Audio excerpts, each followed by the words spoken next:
For a better life, or a life better lived, 5 guiding principles that we can suggest.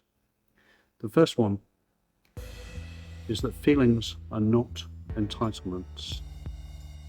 That many people live their lives guided by their feelings and their emotions, and they believe that because they feel a certain way that they should be entitled to see those outcomes, realizing that the way you feel about things and your emotions don't give you a free pass to the results that you desire. If we were guided by our emotions all the time, and every emotion that we experienced was granted to us, we would be pretty messed up by the end of our lives.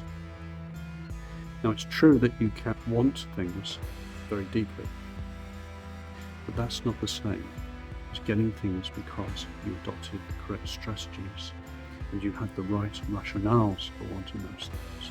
Is to stop confusing the way you feel with what you're entitled to have.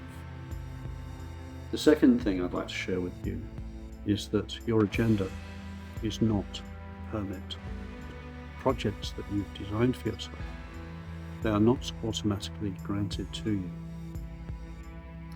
Although you may have an agenda, and you may have a strong desire to commit to, and you may have great ambitions, that doesn't mean that the universe is going to necessarily move in your favor, just because.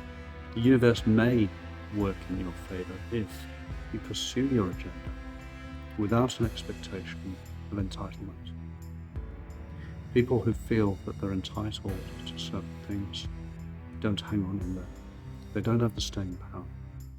People who have the staying power are those who are prepared to adapt and to redevelop, redesign, reiterate, refine their approaches and their strategies. Your agenda alone is not permanent. The third principle I'd like to share with you is that other people's politeness is not the same as acquiescence. Other people may be polite to you when you share your ideas, but they may be polite to you simply because they want to get you out of their space. So don't mistake other people's politeness for a yes.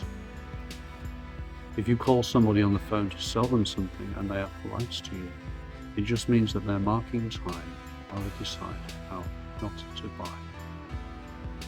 Politeness is not a commitment. It is a low-risk way for somebody else to brush you off.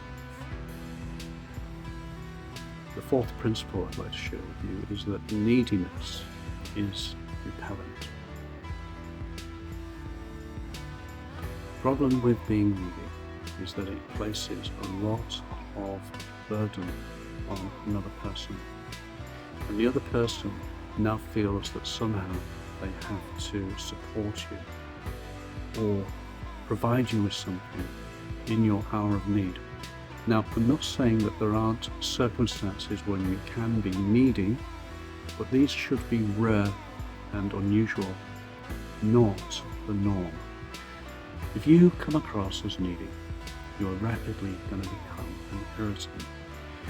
The problem is that when that person becomes needy, if there was any vague interest in the very outset or at the very beginning, that will dissipate like the morning mist. Neediness will literally drive away any desire in another person for your company. And finally, it will result in total rejection. The fifth principle I'd like to share with you today is that every decision comes with a cost. Whether it be a good decision or a bad decision, there will be a cost attached to it. That being the case, surely it makes sense to try to make good decisions. And that way, the opportunity cost of a good decision is at least statistically likely to be a better outcome. But when you go through life making bad decisions, and the cost you will incur will be a negative cost. So just bear that in mind. Whatever decision you make, or even if you decide not to make a decision, which itself is a decision, every one of these is going to come with a cost. So I hope you've enjoyed these 5 principles. Just to reiterate them, feelings are not entitlements. Your agenda is not a permission slip. Politeness is not yes.